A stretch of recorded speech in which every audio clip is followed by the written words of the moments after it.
Greetings and welcome to my dear Aquarians out there. Welcome, this is Ron from Tarot of the Twin Sun. Tarot of the Twin Sun is a functional practice and order within the, the Order of the Twin Sun. Please take only what you will. So this is a reading for the 11th house, Aquarian energy. We're going to be channeling through Uranus as well as Saturn and the North Node to pull in from the ether basically messages for the path of Aquarius. This is for the month of August 2023. I'll begin with karma, then we'll get into the Great Mirror. The Great Mirror.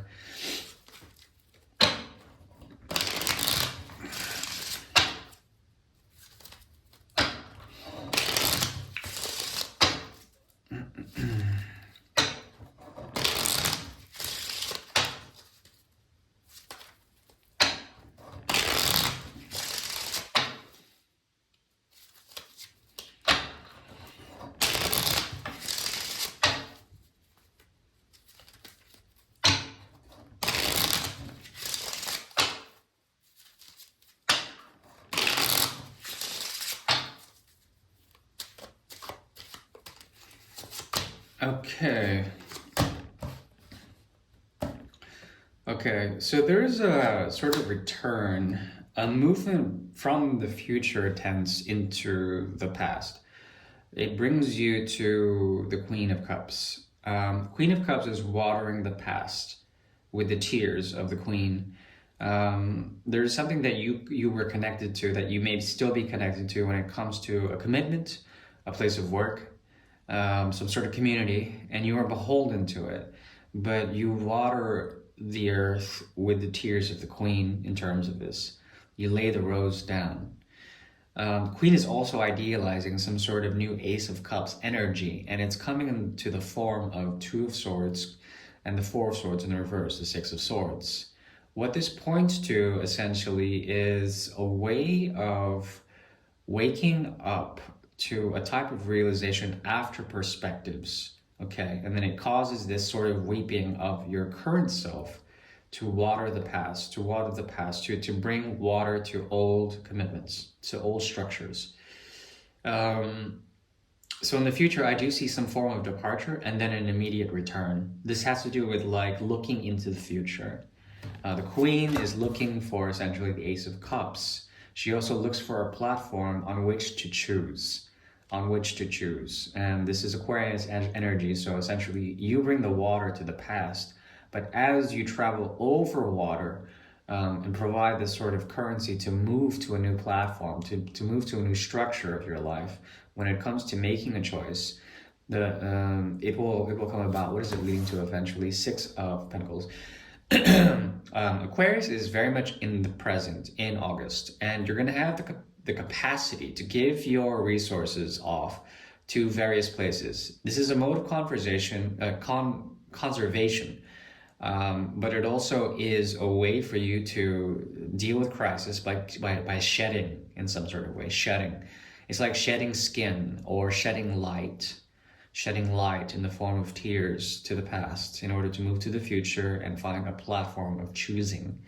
And this choosing is a place of humanity. It's a place where you can actually karmically get rid of certain seeds of samskara in order to find balance and equilibrium with the world around you.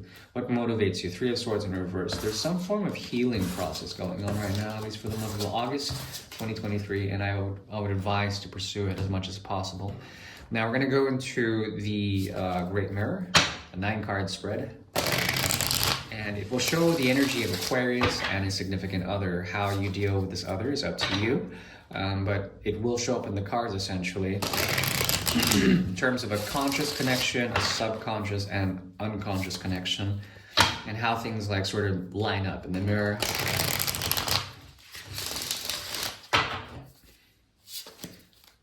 So a person of significance may show up.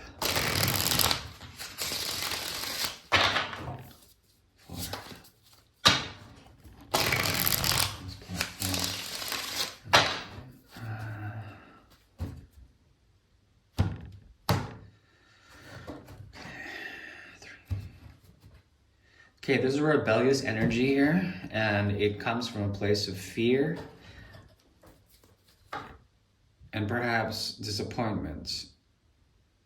A choice is being made to go against this way of doing things. So it's going to require you to be idiosyncratic, to do things an old school way or an outdated way, but then also you have the choice to go against that when it comes to this situation. Primarily, you are in good health, you're in good hands when it comes to this. There's something very naturally easygoing about you, and it's proving to be effective. At the same time, this person sees this. How they see this, I don't know yet. You are here with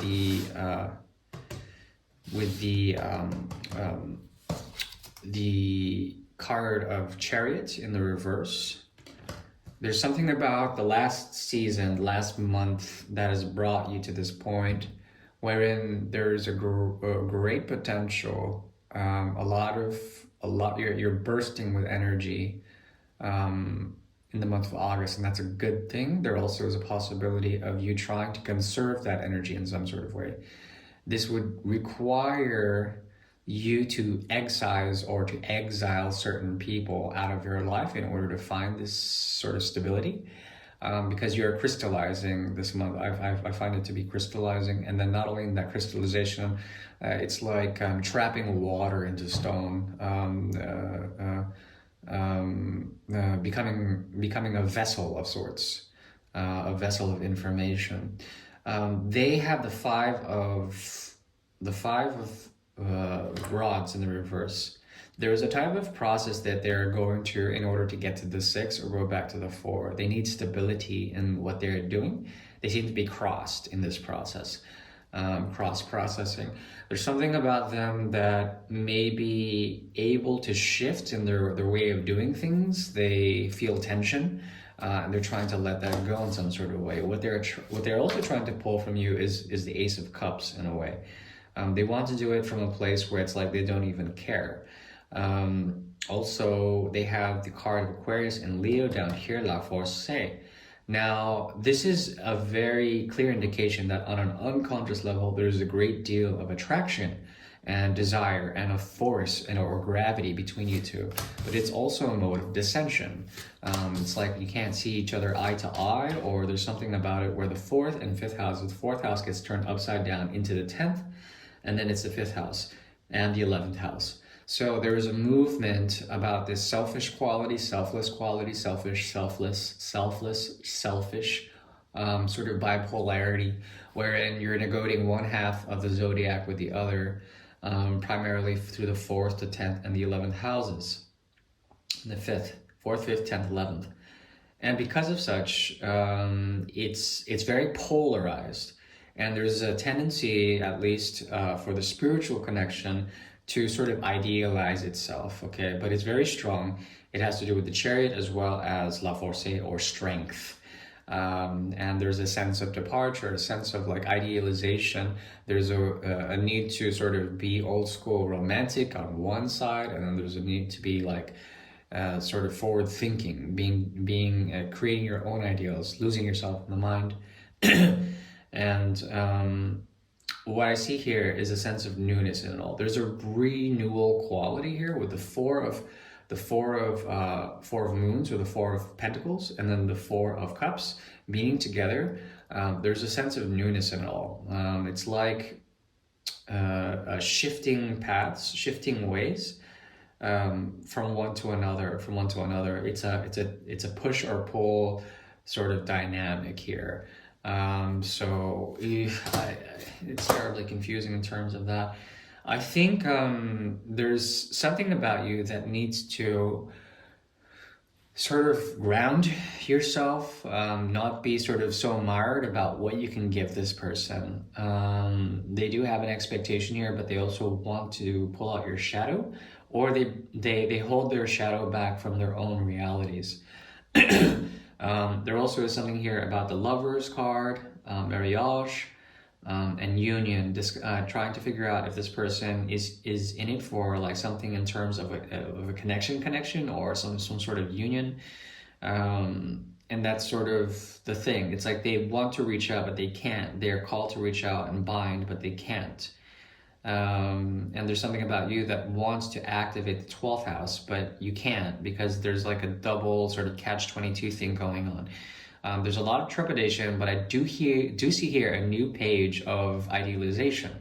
This has to do with a dharmic path that this person is searching for, from the 5 to the 6 of rods. Also the 4 of rods. They're both dharma structures when it comes to passions. Okay, this person also has a lot of strength, passion. You have a lot of emotions that need to be vented out. But right now, there's a callous moment where you have to be conservative and also be sort of cognizant of your health.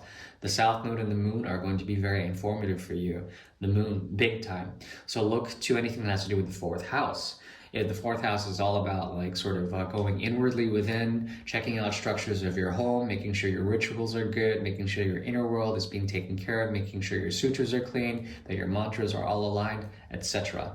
There also is a possibility here of kind of a flipping of this energy. You have a lot of vehicles here, but then they're all being sort of negated within the mirror. There are 2 horses that disappear essentially, and then there's the 2 of the 2 of horses, let's call it, in the Chariot card in the reverse. So they're gone. At least they're not operating. But then what comes out of it is this sense that you no longer have to think about it. There's no conscious connection between you two. But then there is a sense of newness and all. And then it makes you question essentially how to bring forward the cup of love on one side, how to reach out without looking too needy. This whole ego complex activated through Leo. So it's a very interesting sort of situation. Then another horse that's in reverse. Oh, yay. Another cup that's in reverse. I think when it comes to Aquarius, you have to realize that there's a mode of love that negotiates the conditional and the unconditional, and there's always something in between that allows for a conditional unconditionality, or a unconditional conditionality in terms of the deliverance and the sharing of love, okay, or even the sharing of the cup of Christ, the seeking out for the Holy Grail of situations of love. The idea here is to focus on your health, focus on your conservatism. There's something about you that's becoming a vessel for reception. So let them bring to you what they will, if they dare. That's all I have to say about that. I do wish you well, my dear Aquarius. Thank you. Bye-bye.